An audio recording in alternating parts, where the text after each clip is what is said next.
હું છેલ્લા 3 વર્ષથી લીલિયા તાલુકાના સમસ્ત બ્રહ્મ પરિવારના પ્રમુખ તરીકે કાર્યરત છું અને સંગઠન અને સમાજની સેવાની ભાવના સાથે મારું કામ કરું છું. છેલ્લા 3 વર્ષથી અમારા ઈષ્ટદેવ ભગવાન પરશુરામ કે જેઓ અજર અમર અજન્મા છે, તેઓનો જન્મોત્સવ અમે ધામધૂમથી ઉજવણી કરીએ છીએ અને સરસ્વતી સન્માન સમારંભ, વિદ્યાર્થીઓને ઇનામ વિતરણનો કાર્યક્રમ પણ કરીએ છીએ. તાજેતરમાં જ એક જધન્ય કાર્ય થયું આ દેશમાં. પહેલગાંવમાં કેટલાકને ધર્મ પૂછીને ગોળી મારી દેવામાં આવી આતંકવાદીઓ દ્વારા.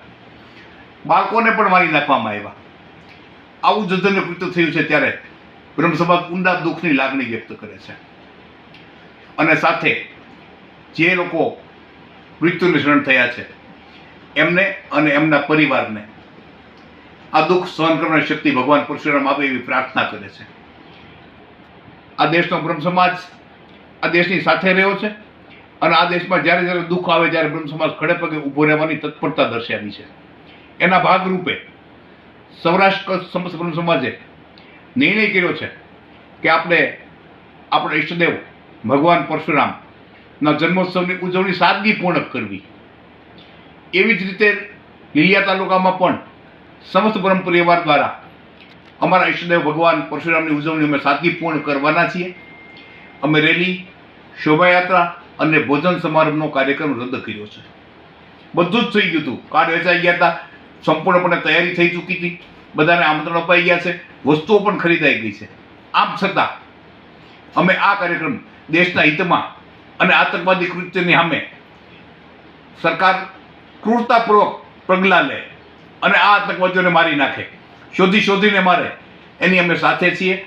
આ દૃઢ નિર્ણય સાથે અમે આ કાર્યક્રમ રદ કર્યો છે અને સાદગીપૂર્વક 29મી તારીખે સાંજે 6 વાગે આપણા ઈષ્ટદેવ ભગવાન પરશુરામજીની મહાઆરતી કરશું, એનું પૂજન કરશું અને ફ્રૂટનો પ્રસાદ, માત્ર ફ્રૂટનો પ્રસાદ, કોઈ મીઠાઈ નહીં, ફ્રૂટનો પ્રસાદ બધાને આપીશું.